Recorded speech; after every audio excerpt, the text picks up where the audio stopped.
Astaghfirullah.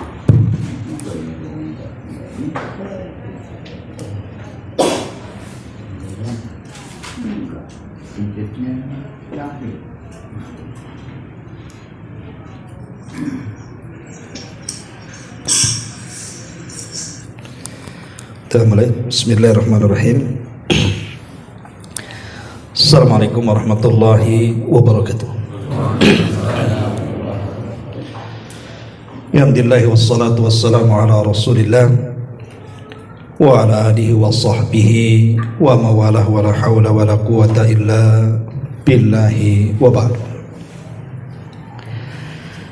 Alhamdulillah, di malam ini kembali kita bisa duduk untuk berthalabul ilmi, dan kita lanjutkan kajian kita masih membahas tafsir singkat dari surah At-Takwir, dan kita masuk pada firman Allah Subhanahu wa taala, fala uqsimu bil khunnas. A'udzubillahi minasyaitonir rajim. Bismillahirrahmanirrahim. Fala uqsimu bil khunnas, al jawaril qunnas, wal laili idza as'as, was subhi idza tanaffas. Fala uqsimu bil khunnas, aku bersumpah dengan bintang-bintang. Al jawari, yang beredar, al-kunnas, dan yang terbenam. Wal-laili idza as'as, demi malam apabila telah larut. Was-subhi idza tanaffas, dan demi subuh apabila fajar telah menyingsing. Baik, ma'asyiral muslimin wal muslimat rahimani wa rahimakumullah. Di sini Allah Subhanahu wa taala mengatakan fala uqsimu. Fala uqsimu. Apa makna la dalam uqsim di sini? Ada yang mengatakan la di sini artinya la zaidah. Jadi huruf tambahan saja, sehingga maknanya aku bersumpah. Ada juga mengatakan la di sini artinya ta'kid, untuk penguat. Jadi kalau dimaknai fala uqsim bil khunnas, artinya Allah bersungguh-sungguh bersumpah dengan bintang-bintang. Tapi ada juga mengatakan la di sini nafiyah, peniadaan. Artinya Allah tidak perlu bersumpah dengan perkara yang sudah jelas. Bintang itu sudah jelas, ngapain dibuat sumpah lagi? Tapi di sini banyak yang mengatakan bahwa la di sini adalah huruf zaidah, tambahan saja. Maknanya fala uqsim bil khunnas, aku bersumpah dengan bintang-bintang. Dan sering saya ulang-ulang waktu video muliakan Allah Subhanahu wa taala,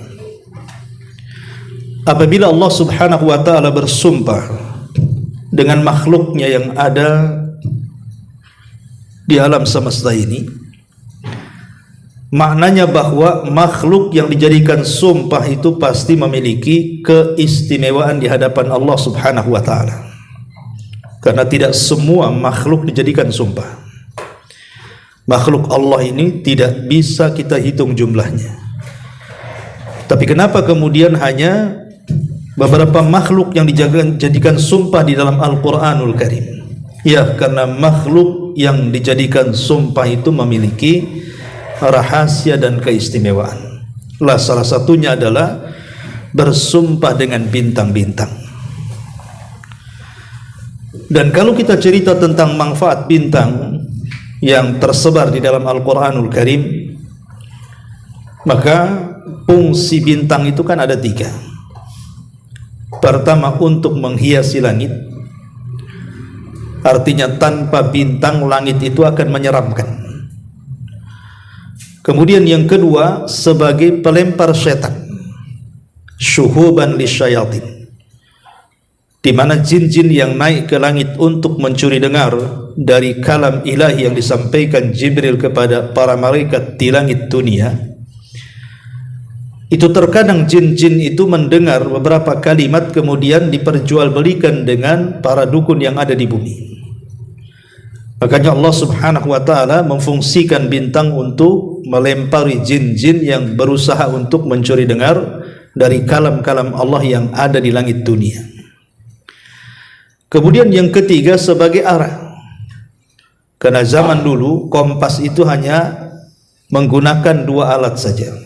Kalau siang hari menggunakan gunung, dan kalau malam hari menggunakan bintang. Tapi zaman sekarang ya tidak perlulah, sudah ada Google Map, nanti diarahkan itu. Walaupun kadang-kadang nyasar juga gitu ya. Inilah makna daripada fala uqsimu bil khunnas. Ada juga yang mengatakan bahwa al-khunnas di sini artinya syaitan. Dia bercerita tentang syaitan.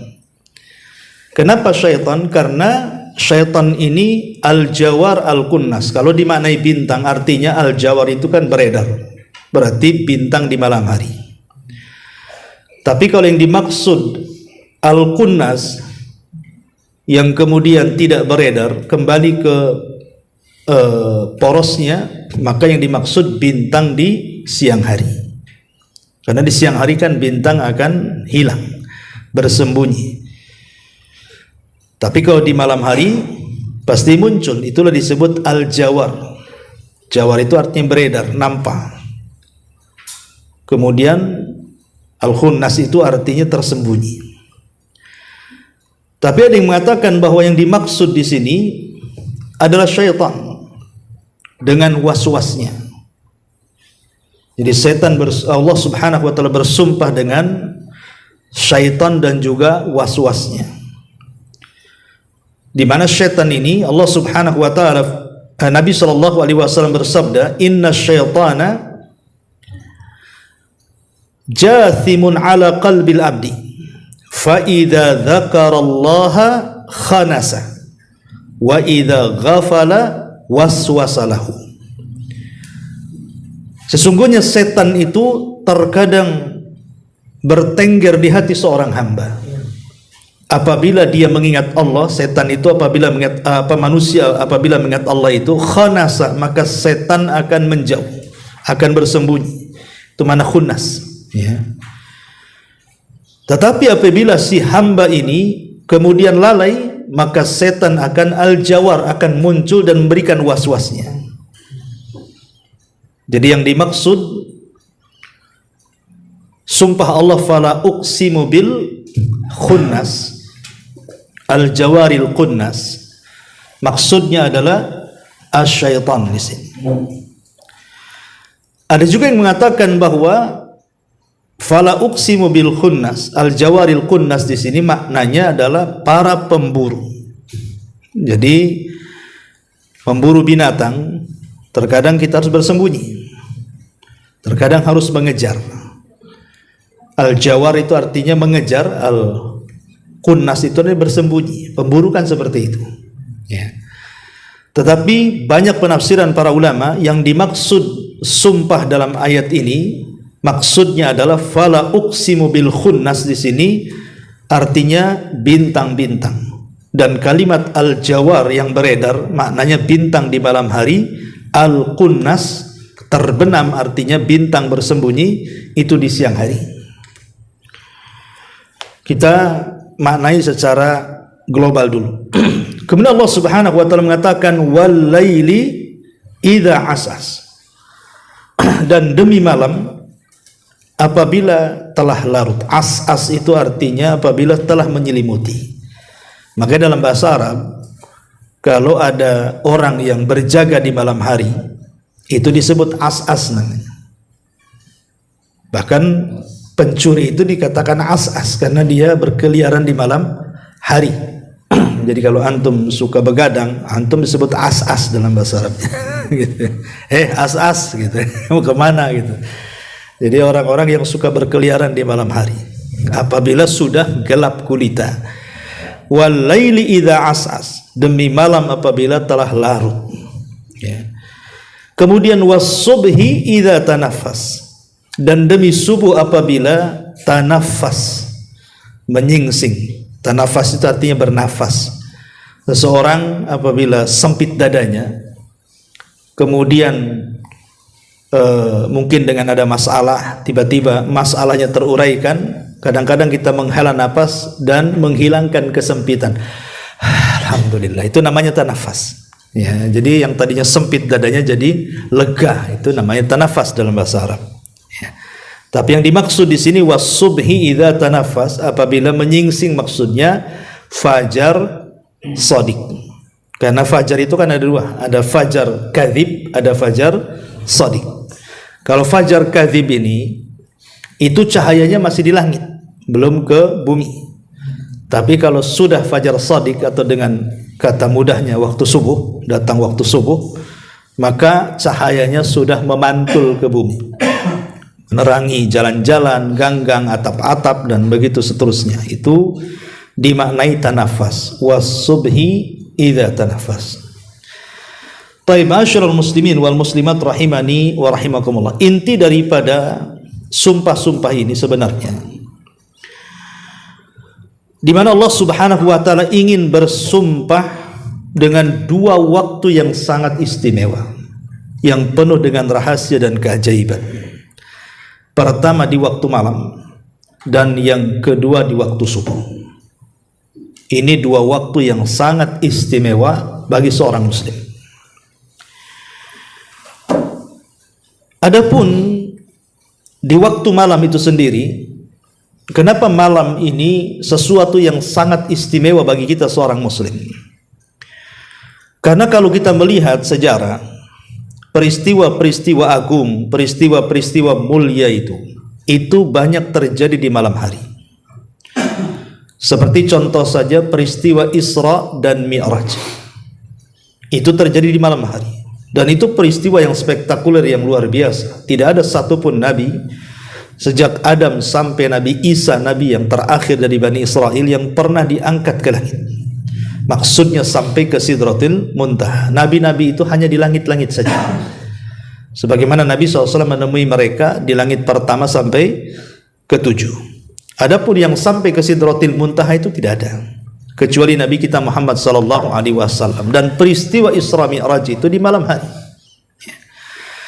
Kemudian yang kedua, kalau kita melihat tentang sejarah sebelum Nabi SAW diselamatkan Nuh alaihi salam, diselamatkannya Lut alaihi salam ketika negeri Sodom itu mau dihancurkan sehancur-hancurnya oleh Jibril dan dua malaikat yang lainnya, sehingga Allah Subhanahu wa taala berfirman di dalam surah Al-Qamar ayat 34, inna arsalna alaihim hasiba illa ala lutin najjaynahum bisaharin. Sesungguhnya kami telah menghembuskan kepada mereka angin yang membawa bebatuan. Maksudnya yang ditimpakan kepada kaum Sodom, hujan batu. Kecuali keluarga Lut, mereka kami selamatkan sebelum waktu fajar menyingsing. Artinya di malam hari. Sebelum waktu fajar itu maksudnya masuk malam hari.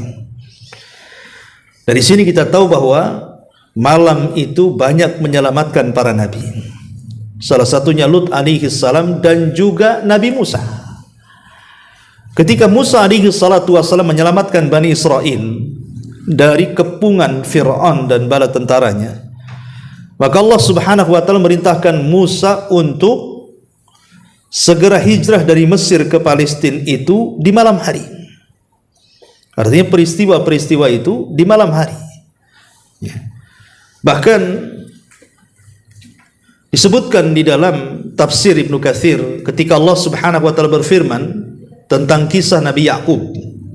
Nabi Yakub, di mana ada kata-kata Nabi Yakub Di dalam Al-Quran itu, saufa astaghfiru lakum rabbi, sungguh aku akan memintakan ampun untuk kalian kepada Rabbku.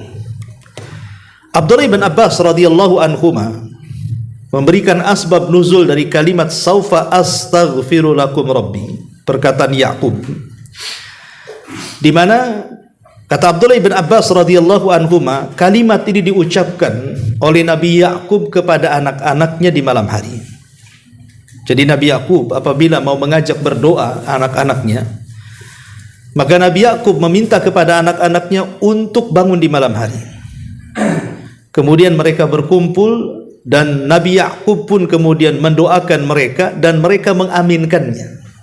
Itu asbab nuzul dari kalimat saufa astaghfiru lakum rabbi. Dari sini kita tahu bahwa para nabi itu sangat menghargai waktu malam. Ya, karena Nabi Ya'qub lihat ketika hendak berdoa kepada Allah Subhanahu wa taala menanti waktu malam. Begitu juga kalau kita melihat sejarah Nabi Allah ayahanda daripada Nabi Sulaiman, Nabi Daud alaihi salam, itu apabila hendak berzikir kepada Allah Subhanahu wa taala dan membaca Zabur, Taranum, itu akan keluar di malam hari, kemudian akan menuju ke perbukitan. Kemudian mulailah Daud membaca Zabur dengan 70 suara. Karena mukjizat Nabi Daud itu di suara. Selain mampu membuat baju besi tanpa harus dibakar. Jadi dia punya suara itu indah sekali. Jadi satu suara akan berbeda dengan suara yang lainnya, dan suara yang lainnya akan lebih indah daripada suara yang lainnya lagi, dan begitu seterusnya. Makanya wajar kalau seandainya Allah Subhanahu wa taala menggambarkan bagaimana burung-burung dan gunung-gunung ikut bertasbih bersama Daud alaihi salatu wassalam. Dari sini kita tahu bahwa malam hari itu adalah malam yang sangat istimewa bagi para nabi. Lah begitu juga malam hari itu juga malam istimewa bagi seorang muslim, bagi seorang mukmin, karena malam itu lebih afdal dibandingkan siang. Malam hari itu lebih afdal dibandingkan siang hari. Tentu banyak alasan kenapa kemudian malam hari lebih afdal dibandingkan siang hari. Pertama, karena ibadatul laili ghaliban ma yatawaffaru fiha al-ikhlas. Ulama mengatakan umumnya ibadah di malam hari itu cenderung ikhlas dibandingkan ibadah di siang hari. Ya wajar mau riya sama siapa di malam hari, orang tidur semua kan gitu ya. Sehingga susah untuk melakukan riya. Ya bisa saja riya zaman sekarang ya dengan adanya handphone bisa saja riya kan. Pemanya antum sholat live TikTok pemanya kan, bisa juga kan itu ya, atau live Facebook atau WA ke kawannya, bangunlah kayak ana nih malam-malam bangun tahajud kan gitu ya. Kan bisa saja. Tapi kan kita cerita ghalib ya, cerita umumnya di malam hari itu kalau ibadah pasti ikhlas. Makanya kenapa Nabi SAW sampai mengatakan fadlu salatil laili ala salatin nahari ka fadli sadaqati sirri ala sadaqatil alaniyati.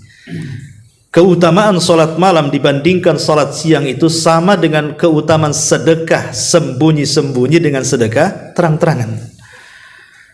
Di manalah sedekah sembunyi-sembunyi kan pasti ikhlas gitu ya. Sedekah terang-terangan pasti akan tersulut riya dan sum'ah. Kemudian yang kedua, lebih daripada itu, ibadah malam itu asyakku ala nafsi.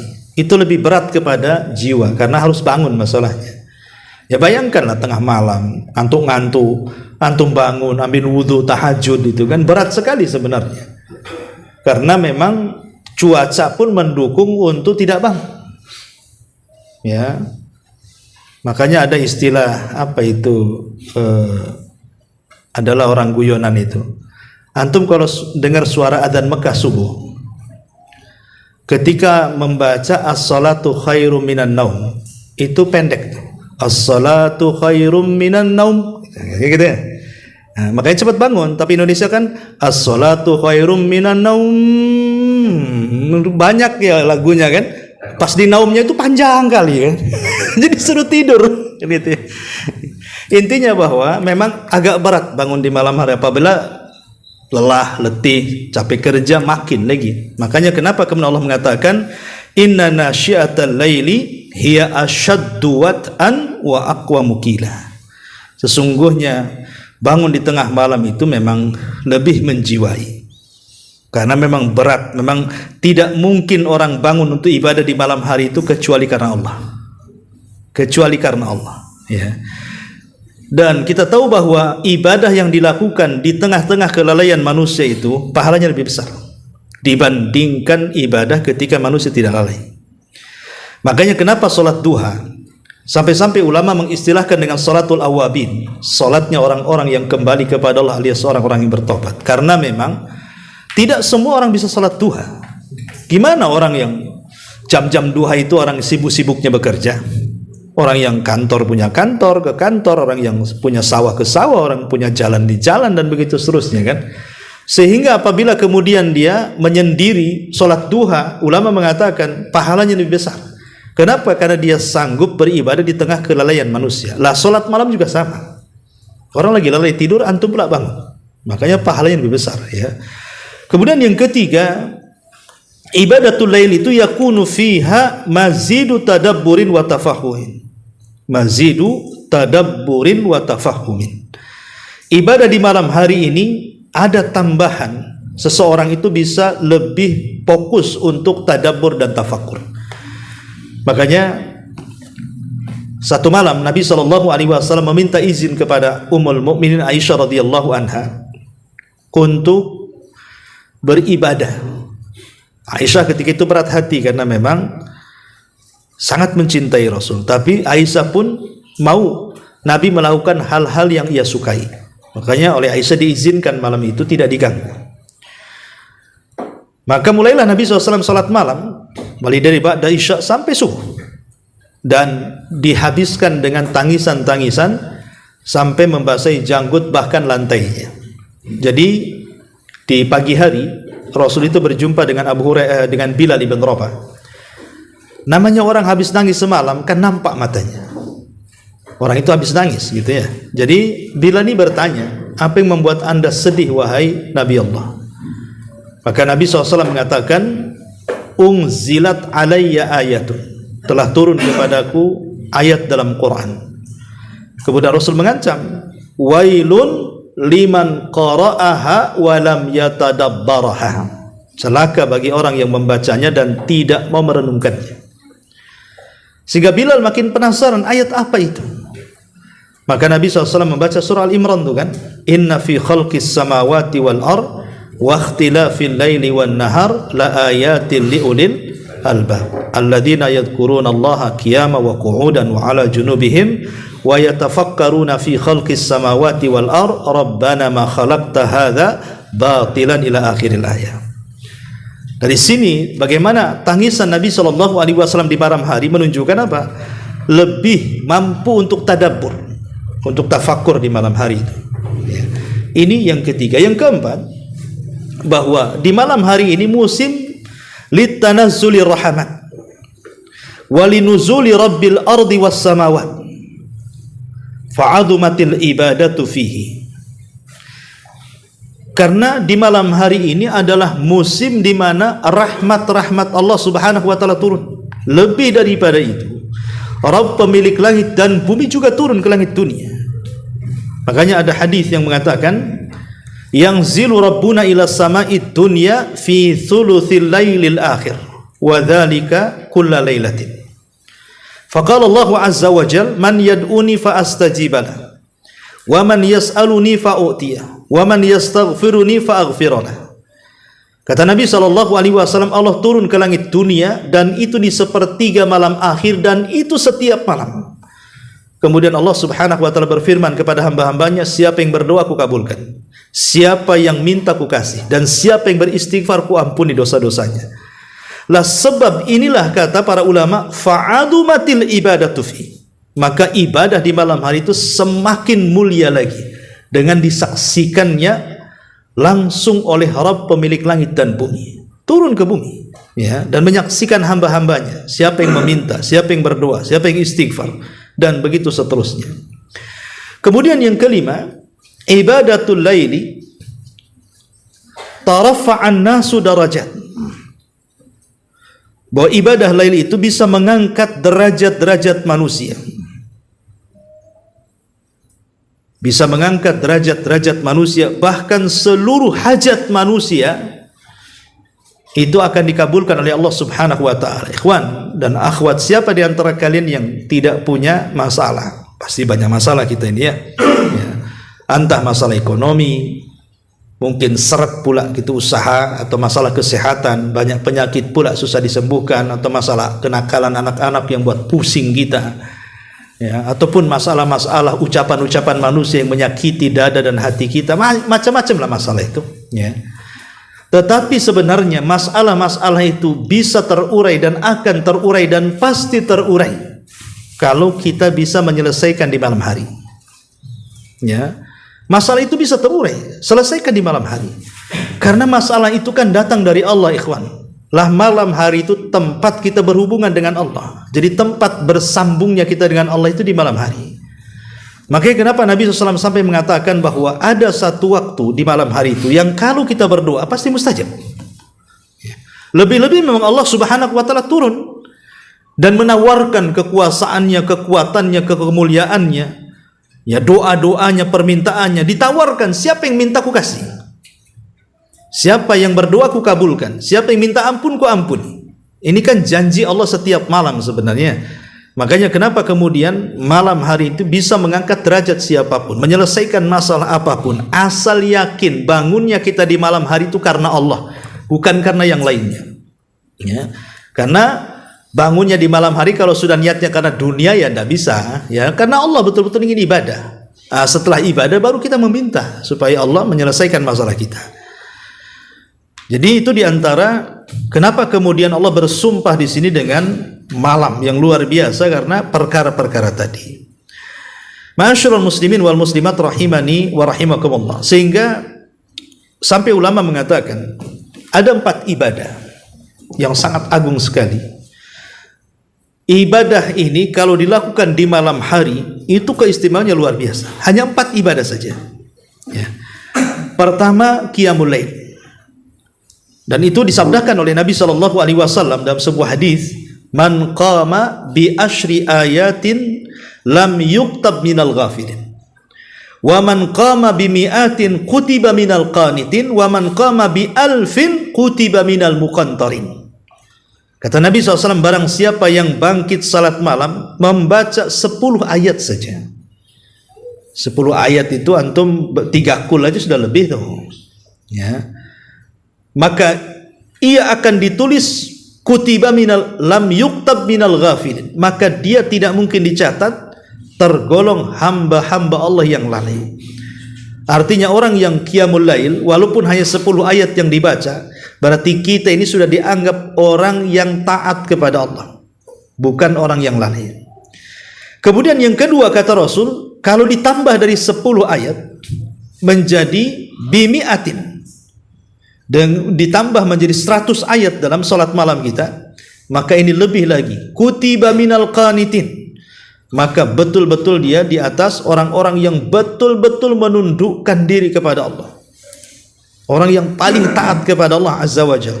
Bahkan kalau kita bisa lagi lebih daripada 100 ayat, bi alfin dengan 1000 ayat, kutiba minal muqantarin, maka orang ini betul-betul sudah layak untuk menjemput kematiannya, karena sudah banyak bekal yang dibawanya. Kalau dia bisa sampai 1000 ayat gitu, ya berarti siap matilah orang tuh, karena bekalnya sudah cukup tuh.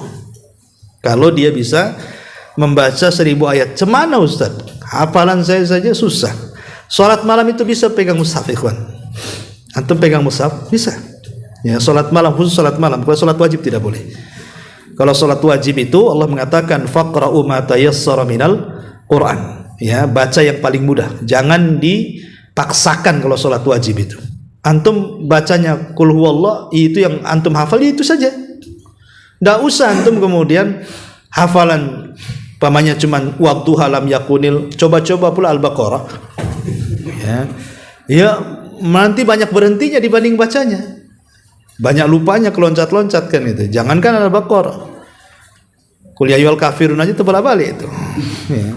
Jadi ini keutamaan Qiyamul Lail. Yang kedua, ibadah yang luar biasa. Bahkan bukan hanya orang yang sholat malam ya.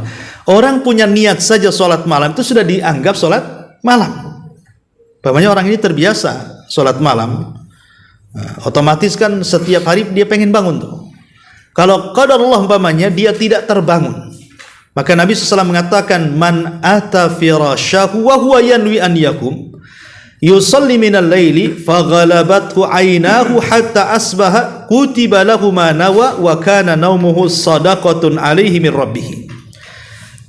Kata Nabi SAW, siapa yang datang ke tempat tidurnya, ke tempat pembaringannya, kemudian dia berdoa ingin atau berniat ingin salat malam, qadarullah mungkin pas dia bangun kok masih 100 waktu itu matanya kan, susah kali bangun ini ya.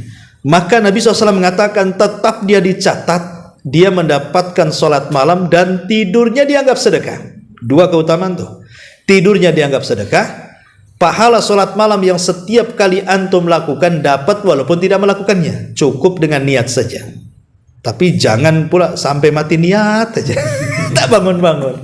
Maksudnya orang yang memang suka sholat malam sekali-kali ketiduran, bukan seumur hidup niat tapi tak bangun-bangun kan itu ya. Jadi ini yang pertama. Bahkan kenapa saya katakan tadi, kenapa di malam hari itu bisa membukakan semua kebaikan, karena sholat malam itu termasuk pintu-pintu kebaikan ya. Karena dalam hadis mengatakan ketika Rasul ditanya, maukah, kata Rasul, hal adullukum ala abwabil khairi, maukah kutunjukkan kepada kalian tentang pintu-pintu kebaikan?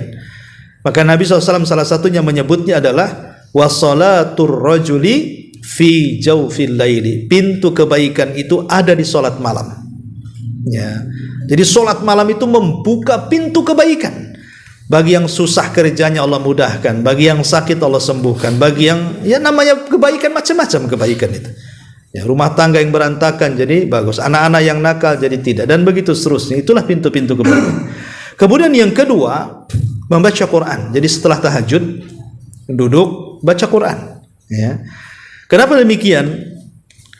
Abdullah bin Mas'ud radhiyallahu anhuma, Abdullah bin Mas'ud radhiyallahu an dan juga Abi Hurairah radhiyallahu an ketika memberikan catatan kepada ayat inna Qur'anal fajri kana mashhuda, sesungguhnya bacaan Quran di waktu fajar itu disaksikan para malaikat ya.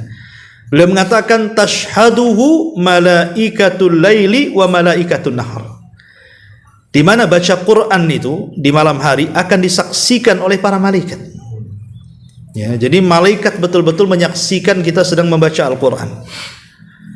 Ini yang kedua. Yang ketiga, doa. Jadi tahajud, selesai tahajud antum baca Quran entah walaupun seayat dua ayat, antum angkat tangan di malam hari ya. Karena Nabi SAW mengatakan inna fil laili la sa'ah la yuwafiquha rajulun muslim yas'alullaha khairan min amri dunya wal akhirah illa a'tahu iya wa dzalika kulla lailatin. Kata Nabi SAW dari hadis Jabir, sungguh di waktu malam itu terdapat satu waktu tidaklah seorang muslim mendapatkan saat itu lalu ia memohon kepada Allah Subhanahu wa taala alias berdoa meminta kebaikan dunia dan akhirat, kecuali Allah akan kabulkan doa-doanya, dan yang demikian itu setiap malam. Jadi setiap malam itu ada waktu yang kita tidak tahu waktu itu kapan. Pokoknya setiap malam. Lah kalau kita bertepatan dengan waktu itu, minta apa saja dari kebaikan dunia dan akhirat, kata Rasul, pasti dikabulkan. Ya. Makanya ini penting berdoa di malam hari. Jadi habis sholat, baca Quran, angkat tangan, baru yang terakhir istighfar. Karena Allah mengatakan dalam hadis tadi, man yastaghfiruni fa'aghfirlah, siapa yang minta ampun ku ampuni. Kenapa kemudian setelah kita tahajud, kemudian baca Quran, kemudian berdoa, kemudian istighfar ya? Karena istighfar ini bukan hanya semata-mata kita meminta kepada Allah agar diampuni dosa-dosa kita, tapi lebih daripada itu, mana istighfar itu agar Allah menutupi aib-aib kita di siang hari. supaya Allah tidak menyingkap aib kita.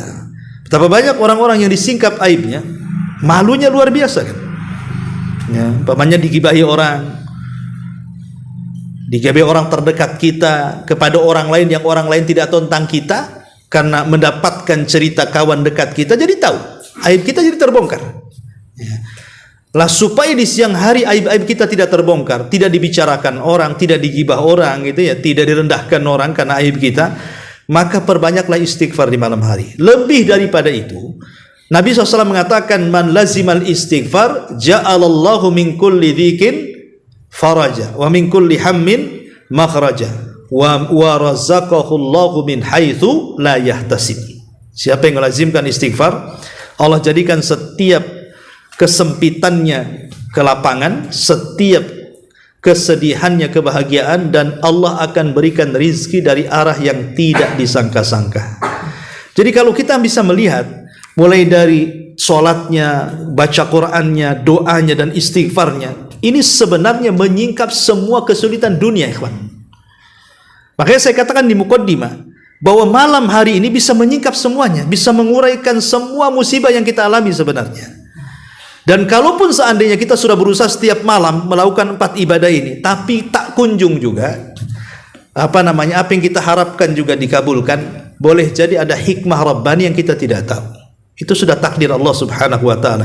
Jangan kemudian akhirnya saya sudah tahajud tiap malam, tetap aja saya gini-gini saja ekonominya, aku berhenti saja. Enggak seperti itu juga. Ya, sampai naudzubillah, saya baca di komen YouTube itu ada kata-kata orang, saya sudah bersalawat katanya 1000 kali sesuai dengan arahan Ustadz katanya. Kemudian saya baca juga, dengar juga YouTube Ustadz itu ini tentang tidak ruginya perniagaan bersama Allah.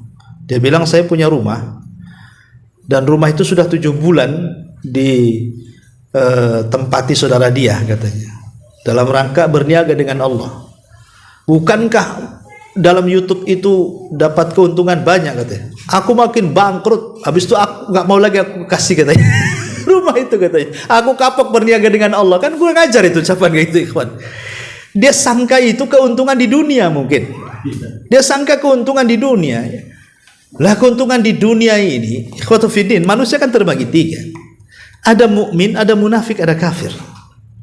Kalau seorang mukmin hidup litazawwad, untuk menjadi bekal. Jadi kita seorang mukmin ini, kenapa kita hidup? Kita cari bekal untuk akhirat. Itu seorang mukmin. Ya. Tapi kalau munafik litazayyan. Ya, jadi hanya untuk ditampakkan aku ini orang bagus, aku ini orang baik, ya. Itulah munafik. Adapun orang kafir lihat tamatta, hanya untuk bersenang-senang saja. Nah, kita milih yang mana nih? Seorang mukmin mencari bekal, orang munafik hanya menghiasi diri, orang kafir bersenang-senang. Jadi harus dibedakan di sini. Keuntungan kita bukan di dunia. Kalau berniaga dengan Allah di dunia, ya, jangan berniaga dengan Allah. Ya. Karena Allah Subhanahu wa taala lebih daripada apa yang kita sangkakan. Kalau tujuannya hanya itu saja, rendah kali kita berniaga dengan Allah karena hanya ingin dunia. Seorang muslim bukan itu tujuan hidup. Dunia itu hanya untuk supaya kita ini berbekal saja untuk kehidupan akhirat. Lah ini yang harus dipahami. Makanya anak baca komen istighfar, astagfirullahaladzim, apa nggak paham ini video kan itu, harus dikasih paham harusnya orang kayak gini. Mudah-mudahan dia dapat hidayah kan itu. Intinya bahwa ikhwatu fiddin, inilah kenapa kemudian Allah bersumpah di sini, fala uqsimu bil khunnasil jawaril kunnas wal laili idza as. Jadi bintang dengan malam itu kan satu kesatuan, malam hari. Makanya Allah bersumpah dengan malam ini karena banyak rahasia yang tidak bisa kita ungkapkan, banyak keajaiban yang luar biasa. Kemudian setelah itu Allah Subhanahu wa taala bersumpah dengan waktu subuh. Was-subhi idza tanaffas. Ya. Di dalam ayat surah Al-Mudaththir, kalau kita baca surah Al-Mudaththir itu, di situ juga Allah bersumpah dengan malam. Wal laili id adbar. Demi malam ketika telah berlalu. Tapi di sini Allah berfirman ketika bersumpah dengan waktu subuh, was-subhi idza tanaffas. Perhatikan kalimat idza, ya. Ketika Allah bersumpah dalam surah Al-Mudaththir ayat 33, Allah sukunkan dzal, id. Tapi ketika Allah Subhanahu wa taala bersumpah tentang subuh, Allah harakat fathahkan idza. Kenapa yang satu disukun, yang satu diberikan harakat? Apa arti sukun? Sukun itu tenang. Dan harakat itu artinya bergerak. Ketika Allah Subhanahu wa taala bersumpah dengan malam dalam surah Al-Mudaththir 33, wal laili id adbar. Kenapa id disukun di situ? Karena malam hari itu waktu tenang, bukan waktu bergerak. Ya. Tapi kenapa ketika Allah Subhanahu wa taala dalam ayat At-Takwir yang kita sedang bahas ini bersumpah dengan subuh menggunakan harakat? Was-subhi idza. Ada harakatnya di situ, fathah. Idza tanafas. Kenapa harakat? Dan apa arti harakat? Harakat itu bergerak. Berarti malam hari itu tempat kita sukun, subuh itu tempat kita harakat. Ya, malam hari itu tempat kita tenang, subuh itu tempat kita bergerak. Jangan antum balik. Malam antum gerak, subuh pula antum sukun. Kan gitu ya. Sekarang kebanyakan gitu anak-anak muda tuh. Malam hari bergerak sana sini. Ya, kuliner sana sini. Jagongan sana sini. Nonton bola, aduh luar biasa tuh. Ya. Tapi subuhnya jadi sukun pula dibalik coba. Tidur. Terutama pengantin baru tuh biasanya. Biasanya kalau malam gerak kan itu ya. Subuh pula dia sukun. Tidur. Bukannya sholat subuh. Ya, ini menunjukkan bahwa subuh itu tempat bergerak. Kenapa di sini bahasa Al-Quran menggunakan tanafas? Tadi saya sudah mengatakan di muqaddimah, tanafas itu artinya orang yang bernafas dari dada yang sempit menjadi lapang. Itu tanafas artinya. Ya. Lah menggunakan tanafas karena dahulu para ulama salaf, dahulu orang-orang soleh, para ulama salaf, itu kalau datang di malam hari maka akan datang perasaan takut yang menyelimuti mereka. Dan mereka menggambarkan malam itu seperti jahanam yang gelap. Makanya orang-orang saleh dahulu, mereka tidak tidur di malam hari. Mereka akan tahajud, baca Quran, berzikir, berdoa, istighfar, dan begitu seterusnya. Karena sempit dada mereka, seolah-olah mereka membayangkan malam hari itu, seolah-olah mereka berada dalam jahanam. Karena di zaman itu, zaman dulu, kan tidak seterang zaman sekarang. Sekarang itu hampir tiap jalan ada lampu, di rumah juga ada lampu, sehingga tidak bisa membedakan mana siang ada malam. Kalau bedakan tuh kalau ke langit, betul lah ada bintang malam, kalau tak ada bintang siang kan itu ya. Tapi zaman dulu, ya gelapnya gelap betulan kan itu ya. Jalan-jalan gelap, rumah-rumah gelap gitu. Karena mereka kalaupun menghidupkan semacam obor dan yang lain pun sayang dengan minyaknya. Sehingga kalau datang malam hari itu perasaan takut itu menyelimuti mereka. Contoh sajalah kalau antum sedang tidur, tiba-tiba lampu gelap, tidak ada cahaya. Ya, lilin tak ada di rumah, handphone pula udah lowbat kan itu ya. Itu rasanya sesak dadanya kalau kita berada di kegelapan itu. Tapi kalau sudah ada cahaya sedikit saja, itu mulai itu agak tenang lah dada kita, agak luas gitu. Itu kita rasakan itu.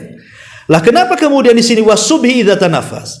Karena seolah-olah para ulama itu terbebas dari kegelapan neraka ketika melihat subuh. Tanafas, merasa lega gitu maksudnya. Kenapa wasubhi idza tanafas di sini? Karena mereka seperti itu. Bahkan bukan hanya itu. Kalau sudah datang hari Jumat khususnya, itu binatang-binatang satu dunia tidak tidur mereka. Satu dunia binatang itu mereka akan menunggu waktu subuh. Kenapa? Karena mereka menyangka bahwa itulah malam terakhir bagi mereka.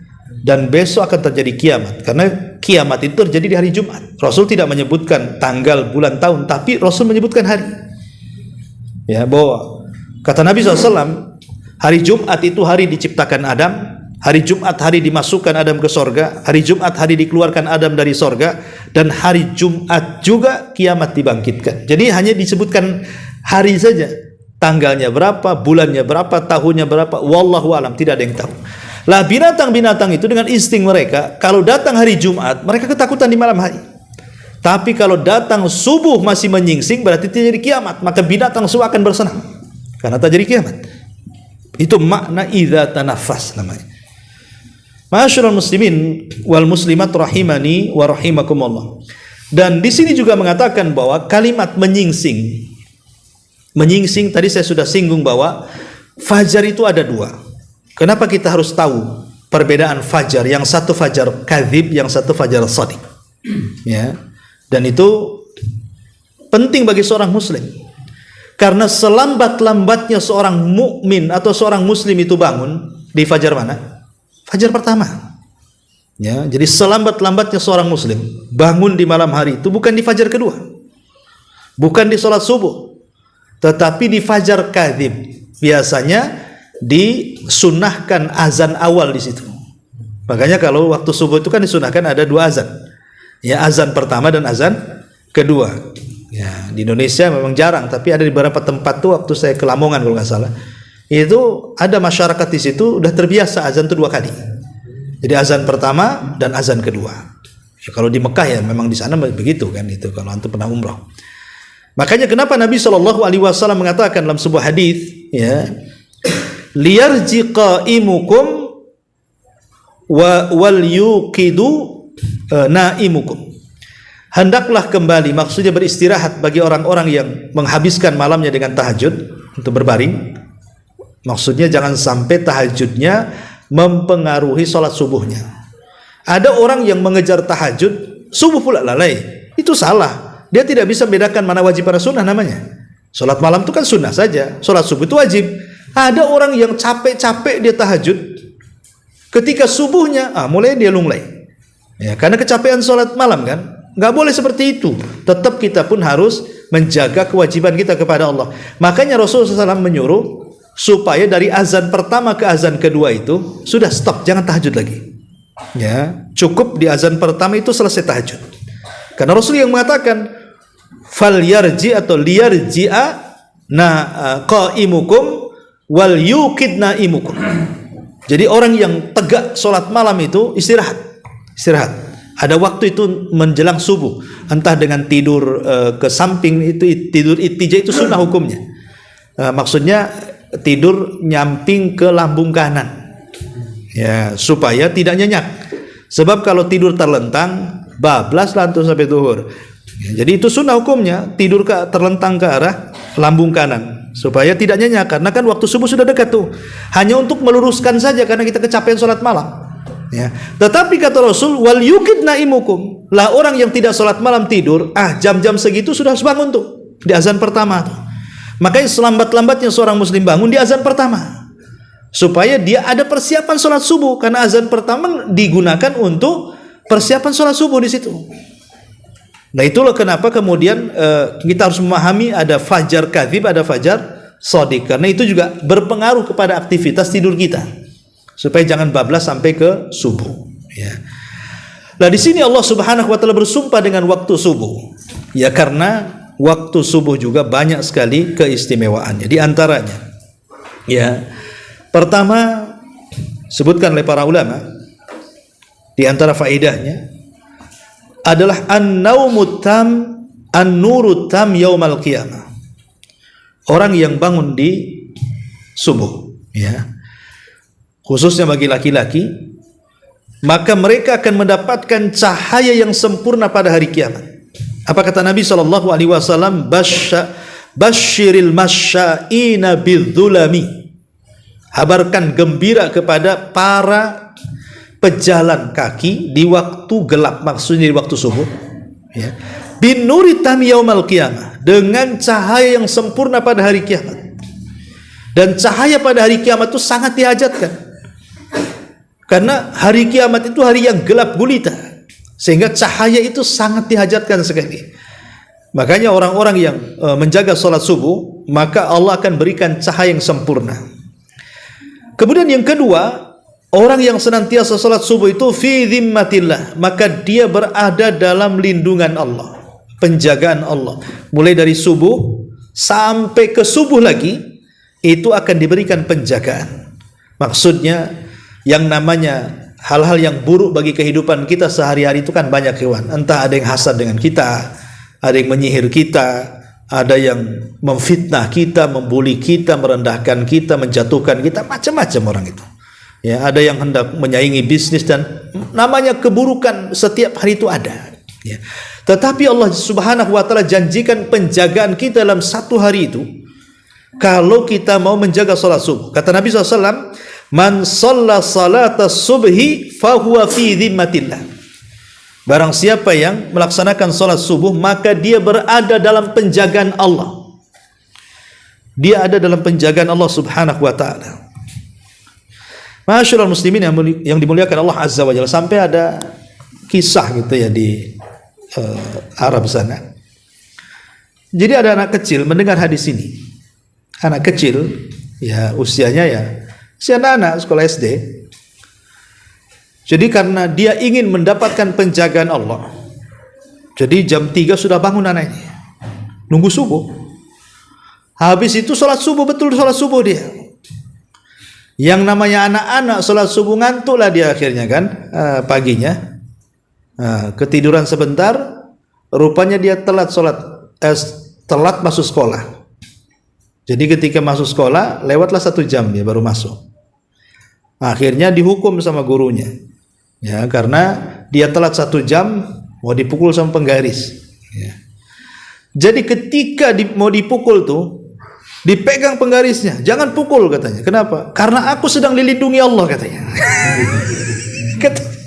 Aku sedang dilindungi Allah katanya. Jadi guru tuh heran, kenapa? Kemudian dibacakan hadis ini. Nggak jadi dipukul. Kan aku tak jadi dipukul katanya. Kenapa? Karena dia sholat subuh, gurunya luar biasa kan? Nggak jadi dipukul karena kamu sholat subuh. Kata anak tuh kan betul aku dilindungi. Jadi intinya bahwa fi dhimmatillah di sini Allah Subhanahu wa taala akan memberikan penjagaan. Kemudian juga yang ketiga, syahadatul malaika.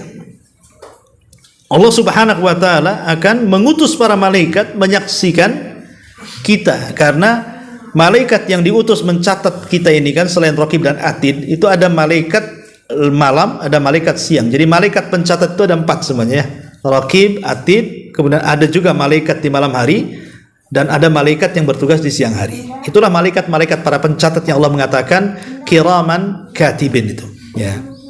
Lah di sini malaikat itu kalau melihat ada orang yang sedang sholat subuh berjamaah, maka dia akan mencatat 2 kebaikan. Pertama, catatan malaikat di malam hari dan catatan malaikat di siang hari. Jadi dia dapat 2 pahala. Ya, jadi sholat subuh itu akan mendapatkan 2 pahala. Dicatat malaikat malam dan dicatat malaikat siang, itu maksudnya.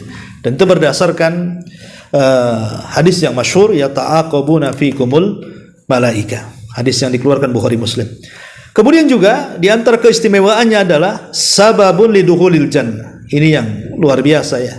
Jadi salat subuh itu sebab terbesar kita ini dijanjikan masuk surga. Karena Rasul mengatakan man hafadha ala baradaini dakhalal jannah. Siapa yang menjaga 2 barat. 2 barat itu maksudnya 2 salat subuh dan asar, maka Allah Subhanahu wa taala jaminkan dia masuk surga. Bahkan lebih daripada itu. Sudah masuk surga itu kan nikmat yang sangat besar, ikhwan. Makanya ketika Allah Subhanahu wa taala datang kepada penduduk surga menawarkan nikmatnya sebagai bentuk tambahan, ditolak oleh penduduk surga dan mengatakan alam tubayyidu wujuhana wa tudkhilanal jannah wa tubaiduna anin nar. Bukankah engkau sudah memutihkan wajah kami, kau keluarkan kami dan neraka, kau masukkan ke surga? Itu sudah luar biasa katanya. Padahal Allah mau menawarkan nikmatnya, mau ditambah lagi. Ya. Tapi penduduk surga sudah merasa puas dengan itu.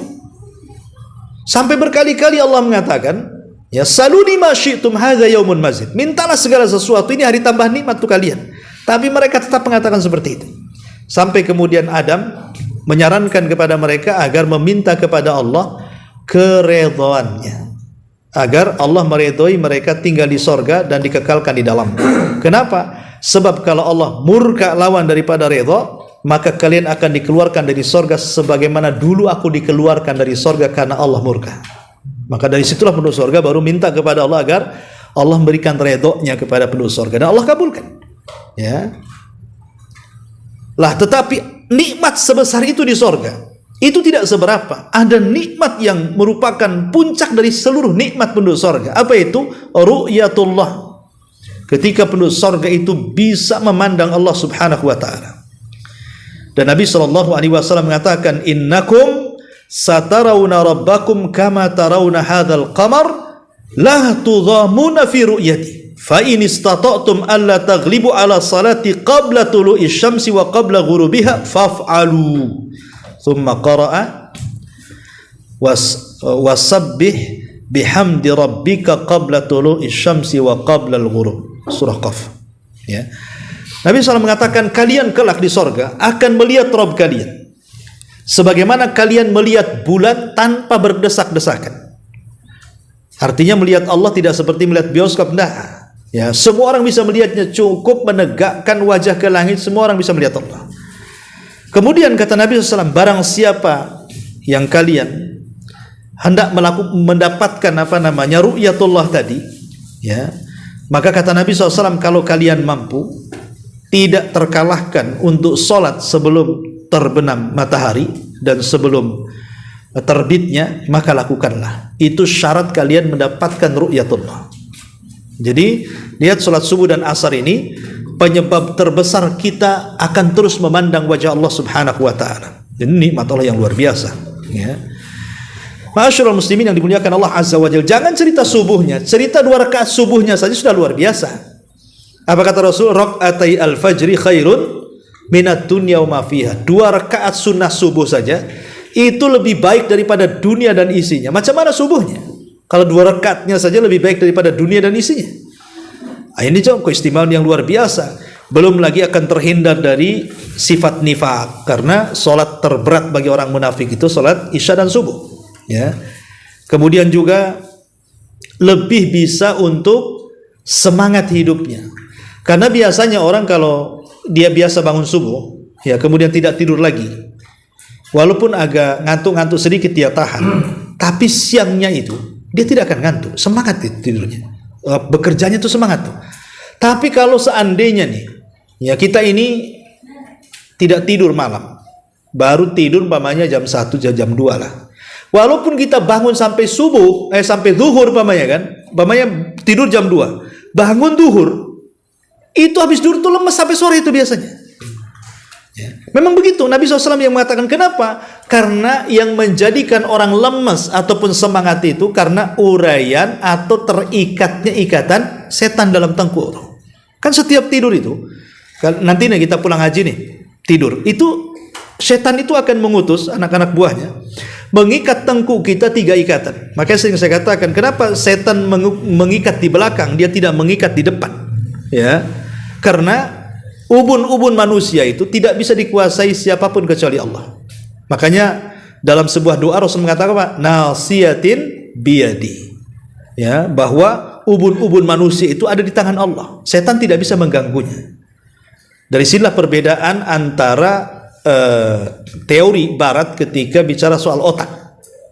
Kalau Barat ketika mengistilahkan otak dalam kepala itu namanya otak kanan, otak kiri, ya.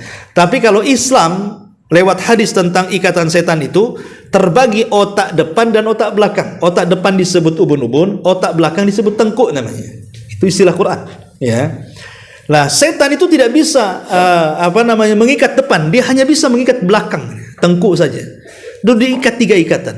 Nah, setiap 3 ikatan ada mantranya itu. Nim naumatan tawil katanya kan. Tidurlah tidur yang lama, tidur yang lama kan itu. Itu mantranya tuh. Tidur, itu mantra setan tuh, ya. Jadi kalau seandainya dia bangun di malam hari, kemudian berzikir, hilang 1 ikatan.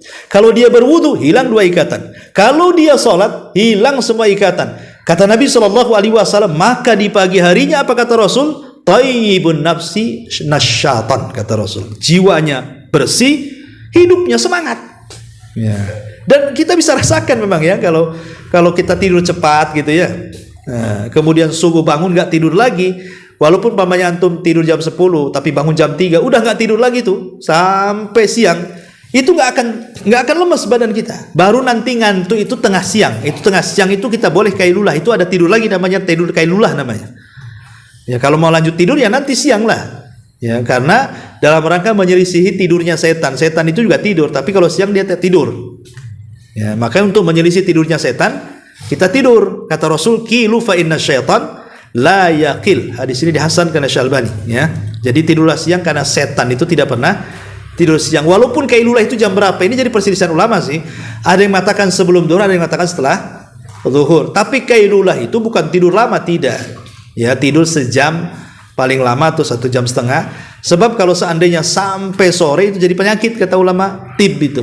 Ya, kata ulama kedokteran itu kalau tidur sampai sore habis duhur itu justru mendatangkan penyakit. Intinya bahwa Kenapa Allah bersumpah dengan subuh di sini? Karena waktu yang sangat berkah di situ. Nabi SAW mengatakan, Allahumma barik li ummati fi bukuriha. Ya Allah, berkahi umatku di waktu paginya.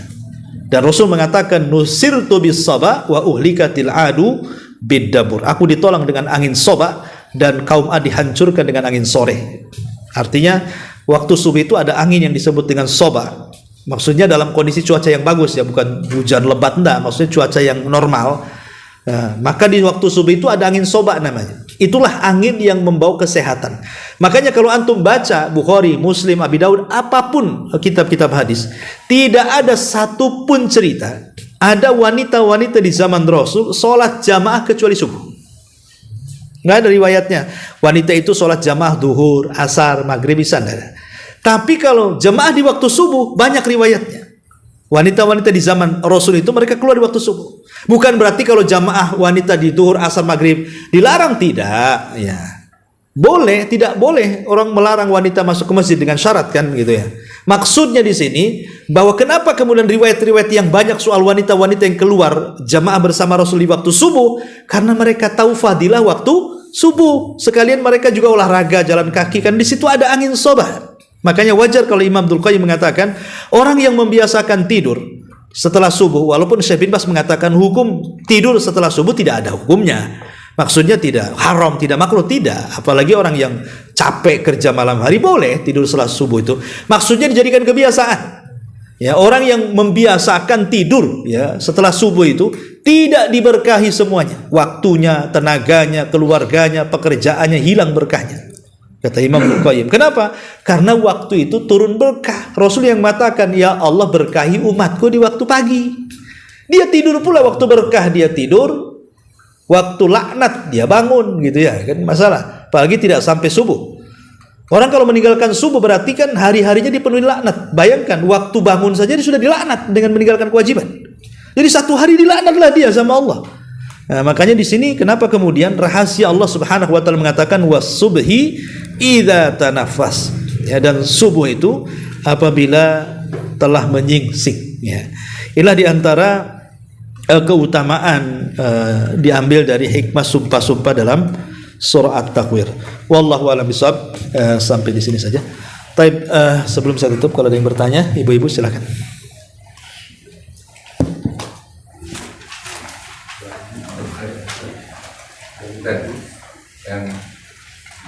Yang tadi yang sholat sunnah itu kan bisa baca Al-Quran sambil dipegang. Tapi kalau sholat wajib itu ada sebagian di masjid itu pakai Quran. Nggak boleh.